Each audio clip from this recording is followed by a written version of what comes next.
जय हिंद दोस्तों। उम्मीद करता हूँ आप सब अच्छे होंगे।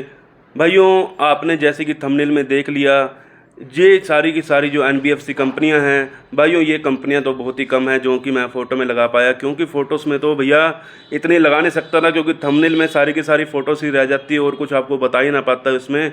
तो कुछ लिखना बहुत ज़रूरी था, इसलिए मैंने वहाँ पर लिखा, और ताकि आप इस वीडियो तक पहुँच सको। इस वीडियो में हम आपको पूरी जानकारी देंगे कि अगर आप एनबीएफसी कंपनियों के लोन को चुकता नहीं करते, क्या आपको जेल हो सकती है, आपके ऊपर क्या कड़ी कार्रवाई हो सकती है, क्या हो सकता है, क्या नहीं हो सकता। तो भाइयों, वीडियो को अंत तक देख लेना। भाइयों, वीडियो को स्किप मत करना, क्योंकि बहुत सारी इन्फॉर्मेशन जो हैं आप लोग नहीं सुन पाते हो। तो भाइयों, अगर आप चैनल पर नए हो तो वीडियो को लाइक करके जितना हो सके भाइयों हमारे चैनल को सब्सक्राइब करके वीडियो को शेयर करना, और भाइयों अपने शहर का नाम ज़रूर बताना, ताकि हम आपको बता सकें कि आपके शहर में रिकवरी एजेंट जो हैं आ सकते हैं या नहीं आ सकते हैं। क्योंकि भाइयों, बहुत से लोगों के क्वेश्चन रहते हैं कि हमारे इस शहर में रिकवरी एजेंट आएंगे या इस शहर में रिकवरी एजेंट आएंगे। तो भाइयों, आप कमेंट में हमसे पूछ सकते हो, सभी के कमेंट देखे जाते हैं, हम लोग लाइव भी करते हैं, हम आपको लाइव पर भी पूरी जानकारी प्रोवाइड करवा देंगे। ठीक है भाइयों, सबसे पहले हम ये बातचीत करते हैं, जो आपने लोन ले रखे हैं वो किस प्रकार के लोन हैं। भाइयों, आपने चाहे ले रखा है सिक्योर्ड लोन, चाहे आपने ले रखा है अनसिक्योर्ड लोन। वैसे तो आज हम सिर्फ और सिर्फ अनसिक्योर्ड लोन के बारे में बात करेंगे, क्योंकि सिक्योर्ड लोन में भाइयों सबसे पहले ये रह जाता है, अगर आप लोन की किस्त नहीं भरते हो तो भाइयों आपका जो एसेट है वो रिकवरी वाले रिकवरी करके ले जाते हैं, आपका एसेट घर पर अपने पास ले जाते हैं। तो भाइयों, वो सिक्योर्ड लोन का तो भैया फाइनल है, उसमें वैसे सेटलमेंट हो जाती है, ऐसा कुछ नहीं सेटलमेंट नहीं होती, उसमें भी सेटलमेंट होती है। लेकिन अभी हम अनसिक्योर्ड लोन के बारे में बात करें, जो कि बहुत सारे स्टूडेंट्स होंगे, बहुत सारे बड़े बड़े लोग हैं जो बिज़नेस में लॉस खा चुके हैं, उसके लिए आज हमने जो वीडियो बनाई है। भाइयों, सबसे पहली बात सुन लीजिए, कोई भी वीडियो आपको जो हम बना कर देते हैं उस वीडियो में पूरी जानकारी हम उपलब्ध करवा कर देते हैं। तो भाइयों, वीडियो को पूरा देखना, ताकि आपके साथ कोई भी परेशानी चल रही हो, क्योंकि बहुत से लोग हैं इस समय परेशान हैं लोन की किस्त ना भरने की वजह से।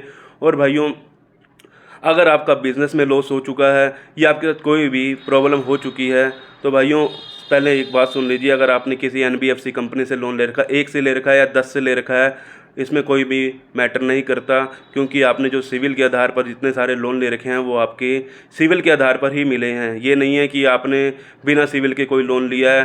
भाइयों, बिना सिविल के लोन जो मिलते हैं वो चाइनीज़ ऐप वाले देते हैं, जो कि आपको 7 दिन के लिए लोन देते हैं, और उसके बाद आपको मानहानि और प्रताड़ना करते हैं कि भैया आपकी जो मोरफ फ़ोटो है हम लोग वायरल कर देंगे, ऐसी वैसी फ़ोटोज़ वायरल कर देंगे। तो भाइयों, उस लोन के बारे में हम अपने चैनल पर जिक्र नहीं करते। तो भाइयों, अब आपको इस समय जो भी परेशानी का सामना करना पड़ रहा है, क्योंकि इस समय दिसंबर चल रहा है, दिसंबर के समय रिकवरियाँ बहुत ज़्यादा हार्ड हो जाती हैं। तो भाइयों, इसलिए हमने आपके लिए जो वीडियो बनाई है, तो भाइयों वीडियो पूरी देख लेना। भाइयों, सबसे पहले मेरी बात सुनो, आपने चाहे एक कंपनी से लोन ले रखा है या 10 कंपनी से लोन ले रखा है, भाइयों अनसिक्योर्ड लोन एनबीएफसी कंपनियां, भाइयों आज की डेट में बहुत सारी एनबीएफसी कंपनी जो प्ले स्टोर पर अवेलेबल हैं, आप उन सबसे लोन ले सकते हो। सबसे पहले आपने एक कंपनी से लोन लिया, आपने उनकी एक पेमेंट डिले कर दी। अगर आपने एक पेमेंट भी डिले कर दी है, उनकी एक पेमेंट भी डिले कर दिया, आपने एक दिन भी उनकी पेमेंट डिले कर दी है, तो भाइयों जो आपकी जो रिपोर्ट है सिविल तक पहुँच चुकी है। सिविल पर जैसे रिपोर्ट पहुँची भाइयों, आपका अगर 720 या 730 सिविल स्कोर था, वो आपका 725 720 रह चुका है।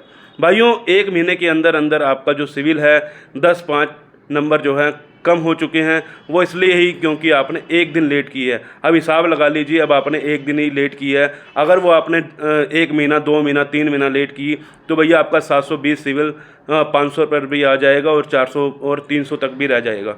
तो भाइयों, सबसे पहले आपको जो लोन है 3 महीने के अंदर अंदर एनपीए हो जाता है। वो एनपीए में जाने के बाद भाइयों सिर्फ और सिर्फ जो आपका जो लास्ट ऑप्शन रह जाता है सेटलमेंट का रह जाता है। चलो भाइयों, इस बारे में तो मैं और वीडियोस में बात करता रहता हूँ, लेकिन इस वीडियो में हम रिकवरी एजेंट के लिए जो बात कर रहे थे कि भाइयों इसमें जेल होगी या नहीं होगी। भाइयों, सबसे पहले रिकवरी एजेंट का काम रह जाता है आपको कॉल करने का। वो आपको कॉल पर आपको धमकियाँ दे रहे हैं, आपको फ़ोन कर रहे हैं, तो भाइयों सबसे पहले अपने फ़ोन को डिफ़ॉल्ट लिस्ट में डाल दीजिए। उनका कोई भी फ़ोन मत उठाइए, क्योंकि इस समय पीक टाइम है। अगर आप इस समय फ़ोन उठाते हैं, एक फ़ोन भी उठा लिया आपने, आपके पास दिन भर 50-50 100-100 कॉल आएंगी। अगर आपने 10 कंपनी से लोन ले रखा, तो भाइयों दिन की 50 गुना में 10 कर लीजिए, 500 कॉल आपके पास रोजाना आने वाली हैं। तो भाइयों अपने फ़ोन को डिफ़ॉल्ट लिस्ट में डाल दीजिए, और कॉन्टैक्ट लिस्ट पर सिर्फ और सिर्फ अपने जो कॉन्टैक्ट हैं आपके पास उसी से कॉल आए आपके पास, सिर्फ और सिर्फ इतना ही आपको कहने वाला हूँ। और जो रिकवरी एजेंट आपको इस समय वकील बनकर भी डरा रहे हैं, आपको पुलिस वाले बनकर भी डरा रहे हैं, भाइयों तमाम अपने आप को हाई कोर्ट का वकील बोल देते हैं। तो भाइयों ऐसा कुछ भी नहीं है, कोई भी वकील आपको फ़ोन नहीं कर रहा, सिर्फ और सिर्फ रिकवरी एजेंट आपको अलग अलग नामों से अलग अलग कामों से फ़ोन करते हैं कि भैया हम पुलिस वाले हैं, हम एडवोकेट हैं। तो भाइयों इसमें आपको घबराने की ज़रूरत नहीं है। अगर आपके पास कोई लीगल नोटिस आता है, मान के चलो आपके पास एक कंपनी का लीगल नोटिस आया, क्या वो लीगल नोटिस फेक है या रियल है, वो जानने के लिए भाइयों सबसे पहले आप ये देखिए क्या वो लीगल नोटिस, क्या वो डिमांड नोटिस है या फिर रिकॉल नोटिस है। क्योंकि भाइयों जो ज़्यादातर नोटिस भेजे जाते हैं आपके घर पर या आपके ईमेल पर, वो आपको एक रिमाइंडर नोटिस भेजे जाते हैं कि आपको याद दिलाया जाए कि भाइयों जो ये नोटिस है आपको घर तक पहुंचाया जा रहा है, भैया इनकी पेमेंट कर दीजिए। भैया अगर आप किसी से भी पेमेंट लोगे तो भाइयों सीधी सी बात है, वो आपको याद दिलाने के लिए कुछ ना कुछ तो काम करना ही पड़ेगा उनको। तो भाइयों अगर आपके पास पेमेंट है तो भाइयों इनकी पूरी पूरी पेमेंट दे देना, अगर नहीं है तो भाइयों घबराने की ज़रूरत नहीं है। सिर्फ और सिर्फ आपको कंपनीज़ को मेल करनी है और उनसे टाइम बढ़वाना है। और अगर आपको एटलीस्ट सेटलमेंट ही करवानी है तो भाइयों अभी सेटलमेंट का समय सही नहीं है। अगर आप सेटलमेंट करवाना ही चाहते हो किसी बैंक की या किसी भी NBFC या क्रेडिट कार्ड की, तो भाइयों मार्च की एंड में आप सेटलमेंट करवाइएगा, अभी करवाने का कोई भी फ़ायदा नहीं है। और भाइयों इसमें कोई भी जेल नहीं होती। बहुत से लोग बोलते हैं, बहुत से रिकवरी वालों के फ़ोन आते हैं, अगर आप पेमेंट नहीं करोगे तो हम आपको जेल में डाल देंगे। अरे भैया जेल क्या है, कैसे डाल देंगे भैया, सीधी सी बात है। पहली बात तो रिकवरी एजेंट आपके घर पर आ रहे हैं बिना DRA सर्टिफिकेट के आ रहे हैं, बिना ही ID प्रूफ के आ रहे हैं। तो भाइयों उनके पास तो कोई भी ID प्रूफ नहीं है, वो तो सीधी सी बात है, वो बिल्कुल कह दूँ दिमाग के पैदल हैं और आपको इतना डरा रहे हैं। भाइयों डरना नहीं है, सिर्फ और सिर्फ आपको एक ही चीज़ कहना चाहूँगा, रिकवरी एजेंट जो भी अपना काम कर रहे हैं उन्हें अपना काम करने दो, लेकिन आप लोग अपना काम सही तरीके से करो ताकि आप अपने जो मान हानि जो आपको पहुंचाई जानी, हरासमेंट की जा रही है आपके साथ, उस हरासमेंट से आप दूर रहो। इस समय जो हरासमेंट चल रही है भाइयों वो बहुत ही ज़्यादा हार्ड चल रही है, लोगों को बहुत ज़्यादा परेशान किया जा रहा है। भाइयों परेशान मत हो, क्योंकि आपको जितना आप परेशान होते हो वो और ज़्यादा प्रेशर देते हैं, फिर और ज़्यादा परेशान होते हो, फिर और ज़्यादा प्रेशर देते हैं, इतना प्रेशर दे देते हैं आपके माइंड में कि भाइयों आप कोई ना कोई गलत कदम उठा लेते हो। भाइयों इसमें कोई भी गलत कदम मत उठाना, आपको सिर्फ और सिर्फ ये जानकारी मिलनी बहुत ज़रूरी थी। क्योंकि बहुत से लोग पूछ रहे थे भैया मेरे शहर में रिकवरी एजेंट आएंगे, भैया मेरे शहर में रिकवरी एजेंट आएंगे। भाइयों कई शहरों में आ जाते हैं, कई शहरों में नहीं आते। बाकी आप हमारी लाइव पर जुड़िए, हम आपको अपनी लाइव पर पूरी जानकारी देते हैं कि कौन से शहर में रिकवरी एजेंट आते हैं, कौन से शहर में नहीं आ रहे, या कौन सी कंपनी के आते हैं, कौन सी कंपनी के नहीं आते।